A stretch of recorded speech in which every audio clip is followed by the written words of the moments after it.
Hello friends, welcome back to my channel Shobhanish world. আজ হচ্ছে Friday, সপ্তাহের একদম শেষের মুখে আমাদের স্কুল, কারণ স্যাটারডে সানডে তো আমাদের ছুটিই থাকে। যাই হোক, গুড মর্নিং এভরিওয়ান। আর সকাল সকাল ভ্লগটা শুরু করা হয়নি, জাস্ট ওয়েদারটা একটু ক্যাপচার করলাম আর দু একটা শ্যুট করে বেরিয়ে গেছিলাম স্কুলের উদ্দেশ্যে। তো সকাল সকাল মা এদিকে বেগুন পোড়া করছিল, আমি বানাতে বলেছিলাম বেগুন পোড়া দিয়ে মুড়ি খেতে বড্ড ভালো লাগে। তো সেজন্য সকাল সকাল বেগুন পোড়া হচ্ছে এদিকে, বাবা তো ওদিকে টিফিন খেয়ে বেরিয়ে গেল আর আমি এখন টিফিন গুছিয়ে বেরিয়ে পড়বো।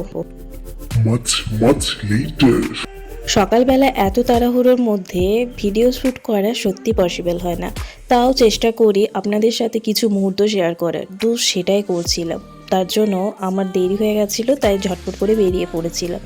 এখন ফিরলাম বাড়ি, আর বাইরের ওয়েদারটা দেখুন, বৃষ্টি শুরু হয়েছে।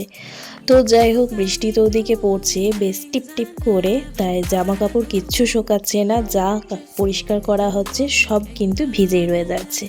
তো আজকে যেহেতু একটু শীত শীত লাগছিল, তাই সোয়েটারের সাথে আমি কিন্তু শাড়িটা পরে নিয়েছিলাম, কারণ সোয়েটার সমস্ত কিছু পরিষ্কার করে এখন রেখে দেওয়া হয়েছে, তাই আর নতুন করে সোয়েটার বের করলাম না, জাস্ট যেটা বাইরে ছিল সেটাই পরে গিয়েছিলাম। 2000 years later. আসার পর নিজের কিছু কাজ ছিল, ভিডিও এডিটিং, আপলোডিং এইসব ছিল, তারপর ছিল ফ্রেশ হওয়া। তো এই সব কমপ্লিট করে এখন চলে এসেছি রান্নাঘরে লাঞ্চের জন্য। লাঞ্চে রয়েছে সাদা ভাত, নিম বেগুন, যেটা এই সিজনে বড্ড ভালো লাগে খেতে গরম ভাতের সাথে, আর ছিল ঢ্যাঁড়স সেদ্ধ, আর ছিল আলু মাখা, মানে সিদ্ধ করে মাখা হয়েছে, আর ছিল মাছ পেঁপে দিয়ে ঝোল।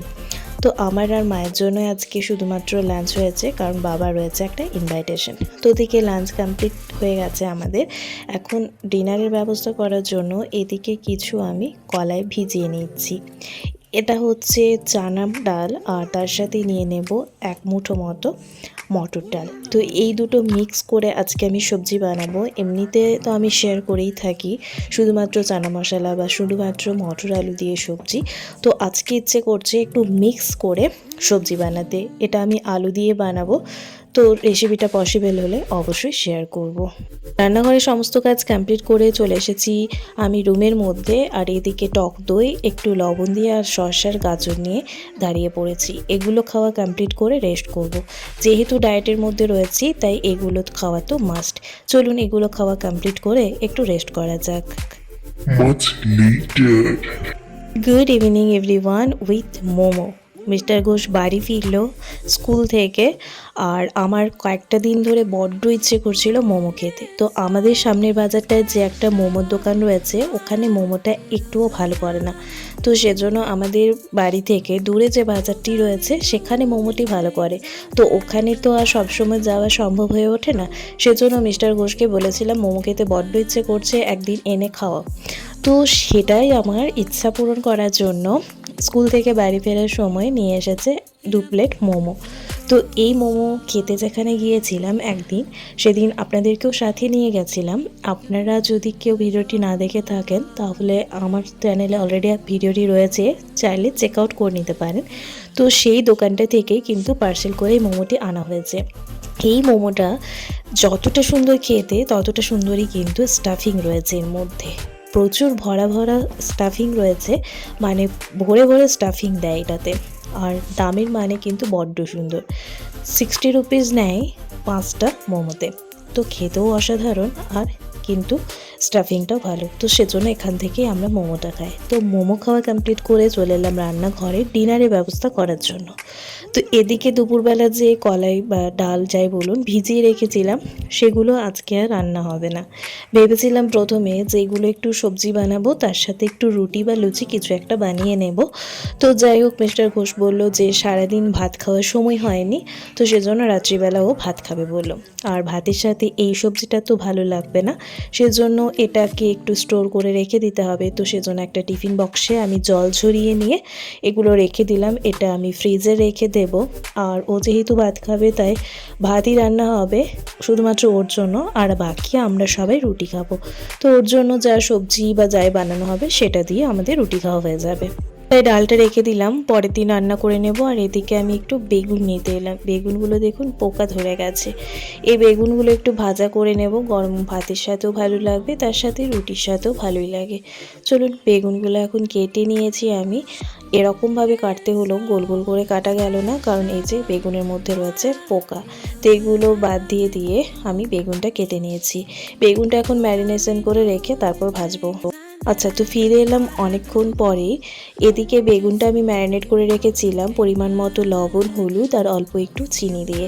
এদিকে ছোট হাঁড়িতে মা ওর জন্য ভাত বসিয়ে দিয়েছে। তো ভাতটা এদিকে ততক্ষণে হোক, আমি বাকি একটা কাজ কমপ্লিট করে নিলাম। এদিকে আমি যাচ্ছি এখন আলু কাটার জন্য। তো এদিকে ছোট ছোট করে আলু কেটে নিয়েছি। আলুর পোস্ত বানাবো। বাঙালি তো আলু পোস্ত ডাল ভাত খেতে বড্ড ভালোবাসে, তো সেজন্যই আলু পোস্ত বানাবো। এদিকে ভাতও হয়ে যাচ্ছে প্রায়।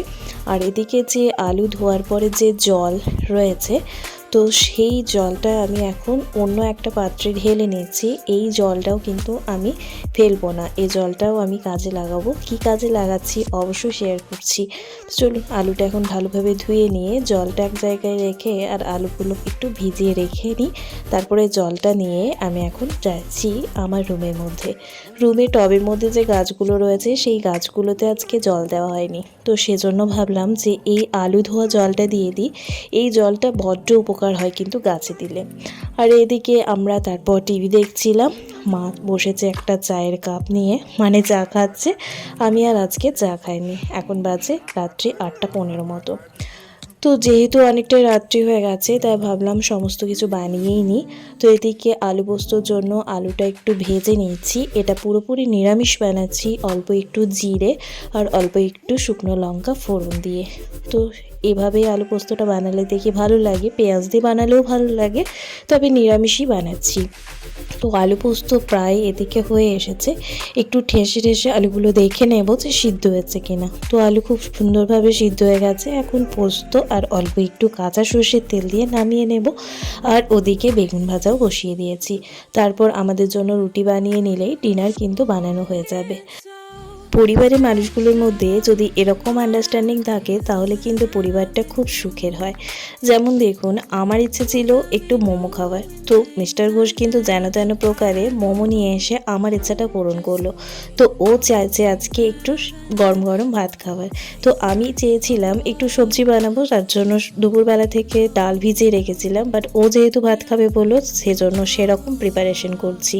তো এইভাবেই তো চলতে হবে বলুন। ও যখন আমার ইচ্ছা পূরণ করে, আমারও উচিত ওর ইচ্ছা পূরণ করা। তো এইভাবেই কিন্তু আমরা নিজেরা নিজেদের মতো করে সংসারটা পালন করি আর নিজেরা নিজেদের মতো করে চলি। চলুন আজকের মতো এইটুকুই। সবাই ভালো থাকুন, সুস্থ থাকুন। ধন্যবাদ। শুভরাত্রি।